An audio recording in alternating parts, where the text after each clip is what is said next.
Hi, my name's Savannah, Hi, my name's Kevin. and we decided to make this video because we found out during the 20-week anatomy ultrasound for our first baby that there was a problem. And we found out after some more testing and looking at it closely that it looks like our baby would be born with a cleft lip and possibly palate. But before we get into more of that, let's get into a little backstory.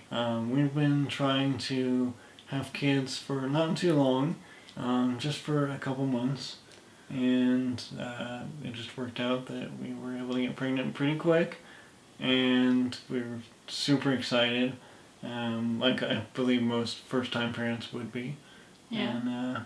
And I found out that I was pregnant on Valentine's Day 2020, and so that was a fun surprise. And we were both really excited. We had just bought this house a couple months earlier and moved in with the intention of filling the extra bedrooms with kids and starting to grow our family. So it was really exciting. We were both really excited, and everything seemed to be going perfectly and going really well. And then we were hit with this news at the very end of the ultrasound. Everything else had gone perfectly, and the baby was kicking and moving, and then literally 5 minutes before, at the very end of the ultrasound, the technician pointed out that she saw something, and that it looks like he would have a cleft lip. And immediately when we got that news, I could, I wasn't the one sitting on the table, but I could tell immediately that, the tone in the room, the feeling in the room had changed.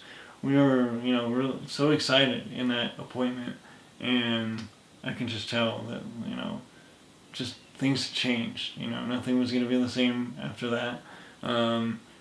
Being, heavily involved in medical stuff myself, won't go into that, but knowing that anything medical can just, be super hard on families, on parents, on kids. And so I knew immediately this was going to be a different experience for ourselves and for our child. So when I heard the news, initially my first thought was, oh, that's not too bad, because my biggest fears going into the ultrasound were that there wasn't going to be a heartbeat, or there was something wrong with the brain or the heart, like some vital organ was going to have something wrong, because that's happened to my family in the past, and I knew how devastating that would be if I knew that the baby wasn't going to be able to survive for very long or have some serious problems. There was no question that no matter what, we were going to continue with the pregnancy and try and have a full-term pregnancy and just see what would happen. So that was never really a question, but it was more, having to adjust your expectations and what you expect that's going to be like. So when I heard that it was going to be a cleft lip, initially my thought was, oh, that's not so bad, because you just get a surgery and then it's fine, right? And that's kind of what the technician said too. She was like, they'll fix it after a couple months and you probably won't even be able to tell after a little while. And so it kind of left sad, and it was really emotional. But I was pretty optimistic because I was like, okay, we'll need one surgery. And then I made the mistake of Googling it. So, yeah, never, with a diagnosis like this, I found out, never Google it. They're always going to give you the worst case scenario and the worst possible thing that can happen. And 99% of the time, that's not going to be the case. It's not going to be the worst. It can be, but you take that in stride if that's what it is. But we found out later that that's not going to be, hopefully, fingers crossed, that's not going to be the case with our child.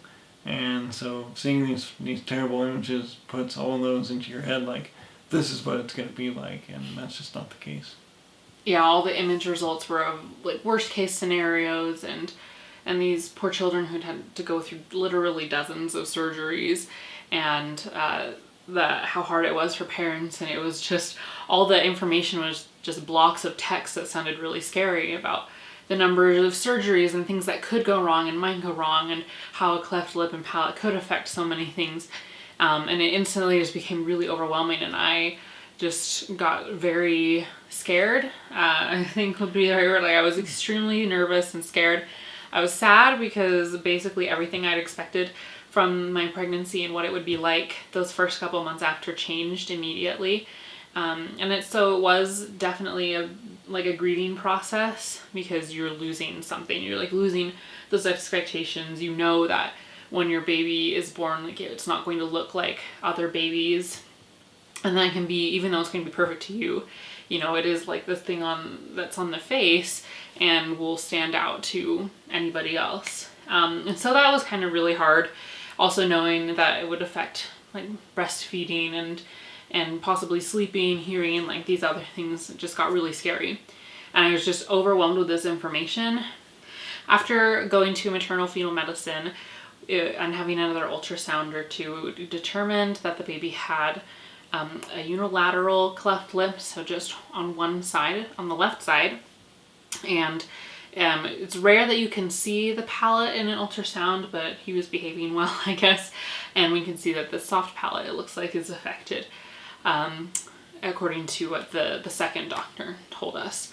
And that's what they specialize in, of course, and so we're pretty confident. Of course, there's always a chance, and you don't know for sure until the baby's born, but it looks like that's what our case is going to be. And so after that, and talking to the doctor, a lot of my fears were calmed, and hopefully, I don't know, yours too, but it didn't seem so overwhelming anymore.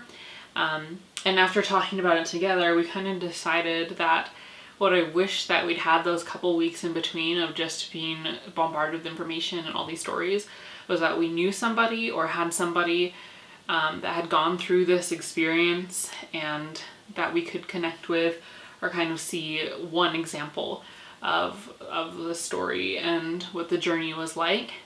Because this certainly is not the journey that we anticipated, especially with our first child, but it's what we've been gifted, and you know, we're still, of course, extremely excited, and all in all, it could be so much worse, but it is still kind of a scary thing to know that you'll be sending a baby to surgery. So we just wanted to make videos, I guess, or at least this video, to kind of talk about our experience so far and what's coming up, and then make little updates along the way, really showing what it's like, and hopefully help others and help us as well in the future understand what we went through and what to expect. And I guess that's kind of just the hope, is to have something to look back on, but also to help anybody else who has questions or is wondering really what it is like to expect and to have a child born with a cleft lip and palate. So that's kind of where we're at right now. Feel free to follow us along for more updates. Not sure how many we'll have initially to begin with, but we are waiting for that DNA test, so we'll have that coming up and some more doctor's appointments. And, you know, once the baby's actually here, we'll follow up with, you know, how surgeries are going and any follow-ups we have there. And we'll definitely be posting videos and pictures of our little guy, so definitely tune in for those and check in whenever we have an update. Yeah, and feel free to ask any questions.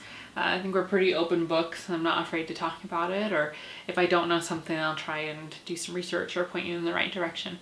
And if you have any stories or information to share with us that we should know, or you feel that we should know, then I would love to hear that as well. So thanks for sticking around for this whole video, and I guess we'll see you when we see you.